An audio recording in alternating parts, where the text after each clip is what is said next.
তেপরামথাকে কড়া হুঁশিয়ারি মুখ্যমন্ত্রী মানিক সাহার। এডিসি ও রোমান লিপি ইস্যুতে শরিক দলকে তীব্র আক্রমণ, সে বিষয়ে আরও একবার স্পষ্ট করলেন মুখ্যমন্ত্রী মানিক সাহা।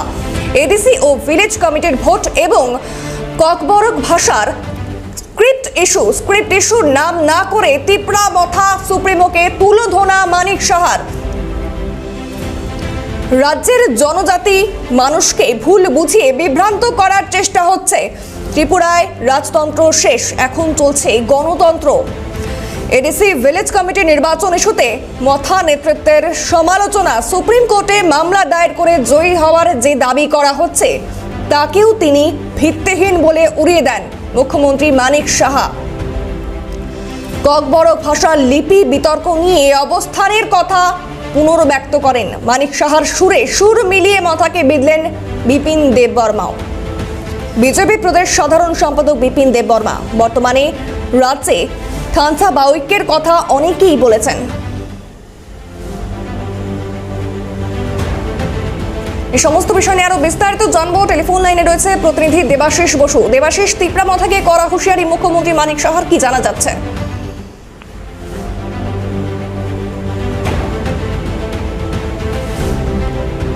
দেবাশিস, শোনা যাচ্ছে? হ্যাঁ, শুনতে পাচ্ছি। তেপরামথাকে কড়া হুঁশিয়ারি মুখ্যমন্ত্রী মানিক সাহার, কি পরিস্থিতি, কি জানা যাচ্ছে? ঠিক দেখুন, তেপরামথা যখন বিজেপির সাথে ছিল, বিজেপি অ্যালায়েন্স থাকার পরেও শুরু থেকেই বিজেপির এগেনস্টে যারা কথাবার্তা বলছেন, রিসেন্টলি এসি ইলেকশন, যেটা এডিসি ইলেকশনের সাথে তারা দাবি জানিয়েছিল তেপরামথার এই দাবি সরকারিভাবে এখনো পর্যন্ত মান্যতা দেয়নি রাজ্য সরকার। তারপরে তারা সুপ্রিম কোর্টে যায়, বিজেপির সঙ্গে অ্যালায়েন্স থাকার পরেও বিজেপির এগেনস্টে রাজ্য সরকার এগেনস্টে সুপ্রিম কোর্টে যায়। সুপ্রিম কোর্টে গিয়ে রাজ্য সরকারের বিরুদ্ধে মামলা করেন এবং সুপ্রিম কোর্ট একটি নোটিফিকেশন জারি করে, সেই নোটিফিকেশনে বলা আছে যে রাজ্য সরকারকে বলেছে যে পিসি ইলেকশন এবং এডিসি ইলেকশন দুটো একসাথে করা যায় কিনা, কিন্তু তেপরামথা সেটাকে ভুল ভাবে ব্যাখ্যা করছে জনজাতি মহলে। তারা বলছেন তাদের পক্ষে রায় গেছে, কিন্তু কালকে মুখ্যমন্ত্রী সরাসরি ওপেন ভাবে বলে দিয়েছেন যে ডিসি ইলেকশনের জন্য সুপ্রিম কোর্ট শুধু রাজ্য সরকারকে নোটিফিকেশন জারি করেছে, সেটা একসাথে করা যায় কিনা সেটা একটা বিভ্রান্তি। তারপরে এরা রোমান হরফ স্পিডকে তারা দাবি করছেন, বহুদিন ধরেই আন্দোলন করছেন। মুখ্যমন্ত্রী সেটা স্পষ্ট থেকে বলে দিয়েছেন যে রোমান হরফ তারা যেটা দাবি করছে সেটা কোনোভাবেই সম্ভব হবে না এবং সেটা করবে না। রাজ্য সরকার বলেছেন যে রাজ্য সরকার যদি চায়, রাজ্য সরকারের কাছে এক্সপার্ট লোক আছে, তাদের এক্সপার্ট কমিটি গঠন করে তারপরে রোমান স্ক্রিপ্ট তৈরি করে দেবে, সেটা তেপরামথাকে মানতে হবে। কিন্তু তেপরামথা সেটা নিয়ে নারাজ। তেপরামথা বলছেন যে ইংরেজির যে রোমান স্ক্রিপ্ট, সেই রোমান স্ক্রিপ্টে ককবরক ভাষাকে মান্যতা দিতে। সেখানে কালকে মুখ্যমন্ত্রী ব্যাখ্যাটা ভাষণ দিতে বলেছেন যে ইংরেজের যে শাসনে যখন আমরা মানতে পারছি না, কিন্তু ইংরেজি শাসনের যেই ভাষা, সেই ভাষাকে আমরা ককবরক রোমান স্ক্রিপ্টের মধ্যে কোনোভাবে মান্যতা দেবো না। তাদেরকে তেপরামথাকে সময় দেওয়া হয়েছে যে তারা তাদের মতো করে রোমান স্ক্রিপ্ট তৈরি করে রাজ্য সরকারের কাছে জমা দিতে, তারপর রাজ্য সরকার বিবেচনা করবে। যদি তা না হয়, রাজ্য সরকারের কাছে এক্সপার্ট লোক আছে, তারা তৈরি করে তাদেরকে দেবে এবং তাদেরকে মানতে হবে সে বিষয়। বেশ, ধন্যবাদ দেবাশিস।